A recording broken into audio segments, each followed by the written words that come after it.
Hi everyone, welcome to Civil Maestro. आज 8 अगस्त 2022 है। Start करते हैं आज का न्यूज़ एनालिसिस। उससे पहले पिछले कुछ क्वेश्चंस देख लेते हैं जो मैंने लास्ट टाइम दिए थे। विच of the following is not a military exercise between India and US. तो ये तीनों हैं और पिच ब्लैक जो नहीं है, पिच ब्लैक जो है वो इंडिया और ऑस्ट्रेलिया के बीच में है। Next, which of the following is correct about mineral security partnership. तो मिनरल सिक्योरिटी पार्टनरशिप जो है ये एक एम्बिशियस ईयू लेड पार्टनरशिप है and to secure the supply chain of critical mineral. तो ये ईयू लेड नहीं है, यूएस लेड है, तो ये स्टेटमेंट गलत हो जाती है। Rare earth elements are critical in trace amounts and use in semiconductor and high end electronic manufacturing. तो सेकंड स्टेटमेंट इसकी बिल्कुल ठीक है, answer would be 2 only. Next is which of the following are correct about world dairy summit. International dairy federation world dairy summit is an annual meeting of the global dairy sector. ये statement बिल्कुल ठीक है। Theme इस साल का dairy for nutrition and livelihood ही है, तो ये स्टेटमेंट भी ठीक है। तो answer with B both 1 and 2 are correct. Next, which of the following is correct about Hasdeo river. Hasdeo river is an tributary of Godavari river which originates in Madhya Pradesh and Bango dam is built over Hasdeo river which is use in paddy cultivation. Second statement ठीक है, first statement गलत है because ये जो है ये महानदी की tributary है और ये छत्तीसगढ़ में ओरिजिनेट होती है। So 1 would be wrong, answer 2 would be correct. So answer would be B only. Next questions देख लो, ये आप हम नेक्स्ट वीडियो में इनको डिस्कस करेंगे and you would have to answer them into the comment section. So which of the following is correct about world heritage sites. Heritage sites of cultural importance and natural importance worldwide are recognised under UNESCO world heritage site convention signed in 1972. Next option है there are about 64 world heritage sites in India. 1 only, 2 only, both or none. Next question है which of the following country has signed comprehensive economic cooperation and partnership agreement recently, which is a free trade kind of agreement. So which of the इनमें से किस country के साथ हमने sign किया है? Mauritius, Maldives, Sri Lanka और सेशल्स। तो आपको ये कमेंट सेक्शन में आंसर करके बताना है, इनको कल हम डिस्कस करेंगे। फर्स्ट न्यूज़ आइटम जो है आज़ादी का अमृत महोत्सव के बारे में है।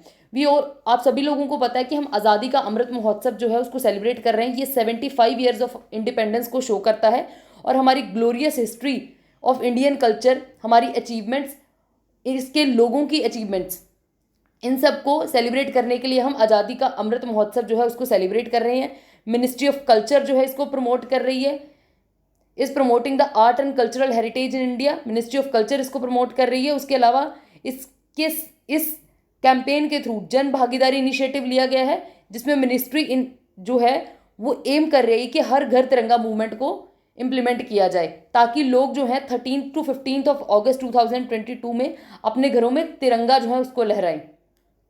नेक्स्ट आपका है कि बड़े चलो कैंपेन के बारे में। सो ये बड़े चलो कैंपेन जो है ये एम करता है कि यूथ को और पीपल को कनेक्ट किया जाए, डिफरेंट पार्ट्स ऑफ कंट्री के यूथ को एक सिंगल प्लेटफॉर्म पे। बड़े चलो कैंपेन जो है वो उसमें क्या होगा कि फ्लैश डांसेस होंगे, यूथ एंथम जो है उसको सिंग किया जाएगा और उसके थीम के ऊपर फ्लैश डांसेस जो हैं उनको ऑर्गेनाइज करवाया जाएगा। और ये एंथम जो है ये बड़े चलो कैंपेन के ऊपर ही बेस्ड है। एंथम जो है वो इनकरेज ये भी करेगा कि हम every person, every citizen of India जो है वो अपने घर में तिरंगा होस्ट करे, फ्लैश डांसेस हों। और ये सारी जो फ्लैश डांसेस वाला मूवमेंट है ये 75 सिटीज़ ऑफ इंडिया में होगा। और बड़े चलो कैंपेन एवरीडे अगर देखें तो 10 सिटीज़ में एवरीडे ये चीज़ की जाएगी। और इसका ग्रैंड फिनाले जो है वो तालकोटरा जो स्टेडियम है न्यू दिल्ली में, उसमें 12 अगस्त को 2022 को ये ऑर्गेनाइज करवाया जाएगा। नेक्स्ट न्यूज़ आइटम जो है काला अजहर के बारे में है। आपको पता है कि काला अजहर एक बहुत सीरियस डिजीज़ है।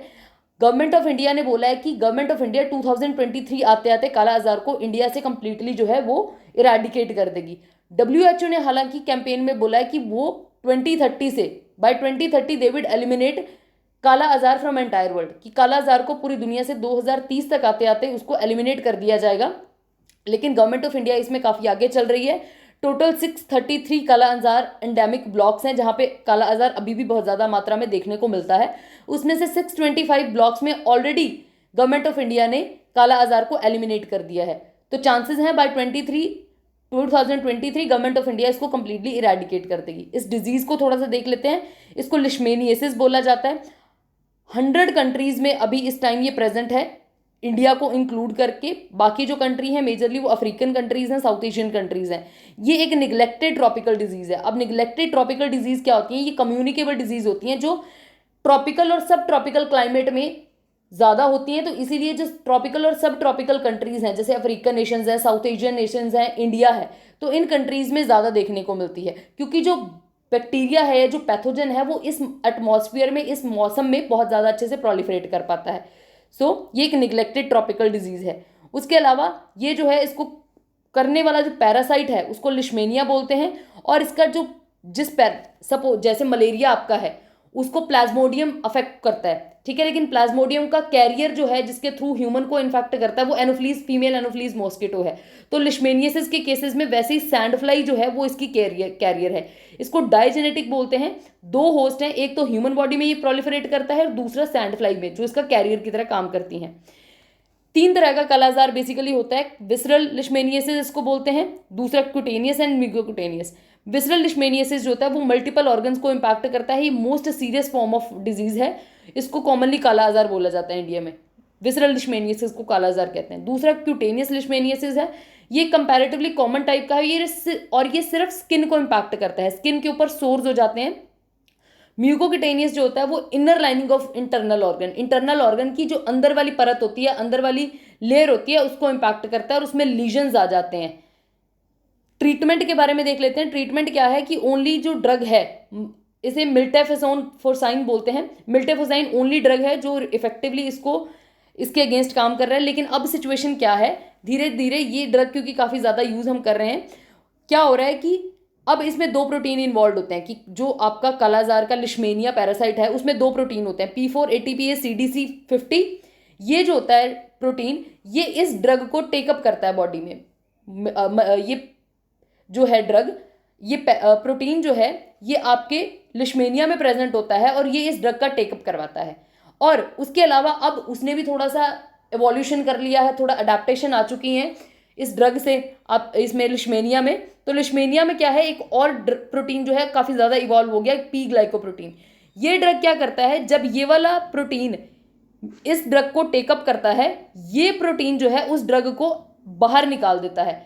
ये प्रोटीन जो है ये थ्रो आउट कर देता है ड्रग को पैरासाइट की बॉडी से, जिसकी वजह से इसका ट्रीटमेंट जो है बहुत अच्छे से नहीं हो पा रहा है। हालांकि national centre for sale science जो है ये एक डिपार्टमेंट है बायोटेक्नोलॉजी, ये एक ऑटोनोमस ऑर्गेनाइजेशन है, department of biotechnology, government of India के अंडर।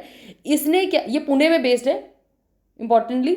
इसने क्या किया है कि एक नया पेप्टाइड बनाया है जो कि ट्रांसपोर्टर प्रोटीन जो है, इन द सेंस कि इसके साथ जो है P4 ATPase CDC50 के साथ इंटरेक्ट करता है। और ये टेकअप ऑफ दिस मेल्टेफोसाइन ड्रग का जो टेकअप है उसको ज़्यादा इंक्रीज कर रहा है। और इसके अगेंस्ट ये जो है आगे डिजीज इंटरवेंशन में और मेडिकेशन डेवलपमेंट में, मेडिसिन बनाने में ये और हेल्प करेगा। तो ये एक अच्छी डिस्कवरी है। थोड़ा सा ये एक इन्फोग्राफिक देख लो, इसमें है कि ये एक स्लोली प्रोग्रेसिंग इंडिजिनस डिजीज है, लिशमेनिया से होती है। लिशमेनिया डोनोवानी जो है मेजर पैरासाइट है, कॉजिंग एजेंट है ये जो है। उसके अलावा इसके क्या सिम्टम्स हैं, रिकरेंट फीवर रहता है, बार बार फीवर होता है, एपेटाइट, भूख नहीं लगती है, वीकनेस हो जाती है, स्प्लीन का साइज बढ़ जाता है बहुत ज़्यादा, उसके साथ साथ अनीमिया हो जाता है। सैंड फ्लाई जो है ये इसका ट्रांसमिटिंग ऑर्गेनिज्म है। सैंड फ्लाई जो है इसका जूलॉजिकल नेम जो है वो फ्लीबॉटमस अर्जेंटिपाइस है, ठीक है। उसके अलावा ये वेक्टर की तरह एक्ट करता है। अब ये जो है इसकी मेन चीज़ें हैं। So this is all you need to know about kala azar. Next जो है आपकी डिजीज है वो लेप्रोसी के बारे में है।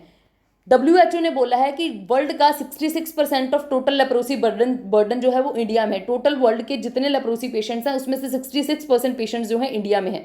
लेप्रोसी को हैंसेंस डिजीज भी बोलते हैं। ये एक बैक्टीरियल इन्फेक्शन है, माइकोबैक्टीरियम लेप्री से होता है। ये इंपॉर्टेंट है। ये रोड टाइप ऑफ बैक्टीरियाज होते हैं, रोड सेल टाइप बैक्टीरियाज होते हैं। ये डिजीज़ जो है इसकी बहुत टेरिफाइंग इमेज है। इसकी वजह से सोसाइटी में जिस पर्सन को ये होती है उसको रिजेक्शन होती है, उसको एक्सक्लूड कर दिया जाता है सोसाइटी से, क्योंकि ये काफ़ी कम्युनिकेबल है और काफ़ी इजीली स्प्रेड होती है। लेप्रोसी जो है ये, इसकी हिस्ट्री अगर देखें तो ये बहुत पहले टाइम से जो है इसको माना जाता है कि बहुत पहले one of the oldest form of disease है। It is there since the time of immemorials, की बहुत पहले से है। इनफैक्ट एक अकाउंट के अकॉर्डिंग 600 BC में भी ये लिखा मिला है कि लेप्रोसी जो है 600 BC में भी लोगों में होती थी, तब से प्रेजेंट है। और इंडिया में 66% इसका बर्डन है। और इसके 3 मेन असेंशियल ड्रग्स हैं जो यूज होते हैं, रिफेम्पिसिन है और डैप्सोन है, ठीक है। उसके अलावा जो है क्लोफाजेमीन है। क्लोफाजेमीन जो है इसका इंपॉर्टेंट ड्रग है। और रिफेम्पिसिन और डेपोसोन जो है ये भी यूज किया जाता है। अब नेशनल लेप्रोसी इरेडिकेशन प्रोग्राम है गवर्नमेंट ऑफ इंडिया का। उसके अंडर गवर्नमेंट क्या करती है कि जिन भी पेशेंट्स को ऐसी डिजीज होती है, ये लेप्रोसी डिजीज होती है, उनके लिए मंथली ब्लिस्टर पैकेज मंगवाती है। मंथली ब्लिस्टर पैकेज उनके लिए साइन किया जाता है। उसमें मंथली ब्लिस्टर पैकेज में क्या होता है कि ये तीनों के तीनों ड्रग्स होते हैं, ये तीनों दवाइयाँ होती हैं 12 महीने के लिए, मतलब एक पर्सन का 12 मंथ का पैकेज होता है इसमें। ये लेप्रोसी के बारे में था। नेक्स्ट न्यूज आइटम है, जगदीप धनखड़ जो है उनको next vice president of India जो है इलेक्ट कर लिया गया है। वाइस प्रेसिडेंट जो होते हैं वो एक्स ऑफिशियो चेयरमैन भी होते हैं राज्यसभा के, जो कि राज्यसभा के सेशंस को प्रिजाइड करते हैं, उसके चेयरमैन की तरह काम करते हैं। और लेकिन इंपॉर्टेंट बात यहाँ पे नोट करने की ये है कि जो वाइस प्रेसिडेंट होते हैं वो मेंबर नहीं होते हैं राज्यसभा के। आर्टिकल 66 क्या कहता है कि आर्टिकल 66 के अंडर, कॉन्स्टिट्यूशन ऑफ इंडिया के आर्टिकल 66 के अंडर वाइस प्रेसिडेंट जो है उनको इलेक्टोरल कॉलेज बनाया जाता है जो उनको इलेक्ट करता है। इलेक्टोरल कॉलेज के मेंबर क्या होते हैं? Elected members of Rajya Sabha, elected member of Lok Sabha and nominated member of Rajya Sabha and Lok Sabha, ये पार्टिसिपेट करते हैं। आर्टिकल 324 के अंडर जो है इलेक्शन कमीशन ऑफ इंडिया जो है वो इलेक्शन कंडक्ट करवाती है वाइस प्रेसिडेंट के। आर्टिकल 324 के अलावा यही बात जो है इलेक्शन कमीशन के बारे में, ये presidential and vice presidential election act 1952 and presidential and vice presidential election rules 1974 के अंडर भी लिखी हुई है। नेक्स्ट आर्टिकल 68 जो है ऑफ इंडियन कॉन्स्टिट्यूशन बोलता है कि अगर सपोज करो कि किसी भी वाइस प्रेसिडेंट का कार्यकाल जो है पूरा हो गया है, तो इलेक्शन जो है नेक्स्ट वाइस प्रेसिडेंट को लाने के लिए वो उसका कार्यकाल कंप्लीट होने से पहले ही जो है रख दिया जाएगा, पहले ही इलेक्शन करवा लिया जाएगा। So the election are to be held before the completion of expiration of the term of outgoing vice president. तो ये है वाइस प्रेसिडेंट के बारे में। नेक्स्ट जो है क्विट इंडिया डे सेलिब्रेट किया गया 8 अगस्त जो है 1942 जो है उसको 8 अगस्त 1942 को क्विट इंडिया मूवमेंट जो थी वो हुई थी, मतलब क्विट इंडिया मूवमेंट लॉन्च की गई थी। तो क्विट 8 जो अगस्त है उसको क्विट इंडिया मूवमेंट के फॉर्मेट में जो है सेलिब्रेट किया जाता है। इस दिन क्या हुआ था, महात्मा गांधी ने क्विट इंडिया मूवमेंट जो है लॉन्च की थी। ऑल इंडिया कांग्रेस कमेटी के सेशन को ऑल इंडिया कांग्रेस कमेटी बुला के मुंबई में ये मीटिंग हुई थी। गांधी जी ने स्लोगन दिया था डू और डाई का। और ये जो मीटिंग है ये ग्वालियर टैंक मैदान में हुई थी। इसको अगस्त क्रांति मैदान भी बोला जाता है। अरुणा असफ अली जो है उन्हें जो कि grand old lady of India हैं, उन्होंने इस टाइम पे जो है इंडिया का फ्लैग जो है होस्ट किया था ग्वालियर मैदान में और क्विट इंडिया मूवमेंट की डिक्लेरेशन को मार्क किया था। स्लोगन क्विट इंडिया मूवमेंट जो है ये यूसुफ मेहरौली ने जो है कॉइन किया था। इन्होंने इससे पहले साइमन गोबैक जो स्लोगन है ये भी कॉइन किया था। अब रीज़न क्या था क्विट इंडिया मूवमेंट को लाने का? क्विट इंडिया मूवमेंट जो थी वो फेलियर ऑफ क्रिप्स मिशन जो था वो एक ब्रिटिश गवर्नमेंट ने इंडिया में, चर्चिल जब प्राइम मिनिस्टर थे तो उन्होंने क्रिप्स मिशन इंडिया में भेजा था इंडिया की सपोर्ट वर्ल्ड वॉर 2 के लिए विन करने के लिए। क्रिप्स इंडिया मूवमेंट ने जो है डोमिनियन स्टेटस की बात की थी। उन्होंने नहीं बोला था कि इंडिया को कंप्लीट फ्रीडम देंगे। तो गवर्नमेंट ऑफ इंडिया जो है उस टाइम पे जो इंडियन नेशनल कांग्रेस है इसने इसको रिजेक्ट कर दिया था और बोला था कि वी वांट कंप्लीट इंडिपेंडेंस। तो इस बार जो है ये 8 अगस्त 2022 आएगा यहाँ पे। 2022 को इंडिया ने 80 years of quit India movement जो है इस साल कंप्लीट किए हैं।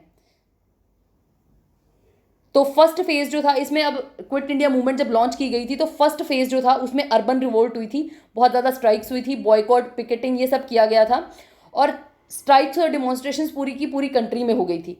और इससे क्या हुआ था, फिर एकदम से सारे के सारे जो नेशनलिस्ट लीडर्स थे उनको अरेस्ट कर लिया गया था। गांधी जी को एकदम से इम्प्रिजन कर लिया था और आगा खान पैलेस पुणे में जो है वहाँ पे उनको भेज दिया गया था। सेकेंड फेज में फिर क्या हुआ था, पहले अर्बन एरियाज में हुई, उसके बाद कंट्री साइड में जो है रूरल एरियाज में ये जो मूवमेंट है फैलने लगी।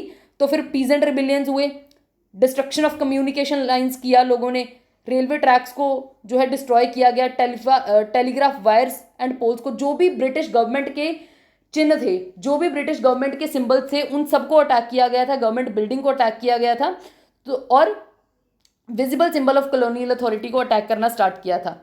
लास्ट फेज, थर्ड फेज में क्या हुआ था कि पैरेलल गवर्नमेंट्स जो है एस्टैब्लिश की गई थी आइसोलेटेड पॉकेट्स ऑफ इंडिया में, जैसे बालिया में, तामुलुक में, सतारा में। तो ये जो है क्विट इंडिया मूवमेंट का एक ये फोटोज हैं, ये तो साइमन कमीशन की फोटो है, ये क्विट इंडिया मूवमेंट की फोटोज हैं, ठीक है। तो ये इसके बारे में है। और डू और डाई स्लोगन जो है गांधी जी ने दिया था इस टाइम पे। नेक्स्ट न्यूज आइटम है आपकी हैंडलूम डे के बारे में। नेशनल हैंडलूम डे जो है वो 7 अगस्त को सेलिब्रेट किया जाता है। 7 अगस्त को क्यों सेलिब्रेट किया जाता है? स्वदेशी मूवमेंट जो थी 7 अगस्त 1905 में ये जो है लॉन्च हुई थी, और ये बाल गंगाधर तिलक के आइडियाज़ के ऊपर, उनका जो आइडियोलॉजी थी स्वदेशी की, इंडिया को स्वदेशी अपनाना चाहिए और वेस्टर्न चीज़ों को बॉयकॉट करना चाहिए, उसके ऊपर ये बेस्ड थी।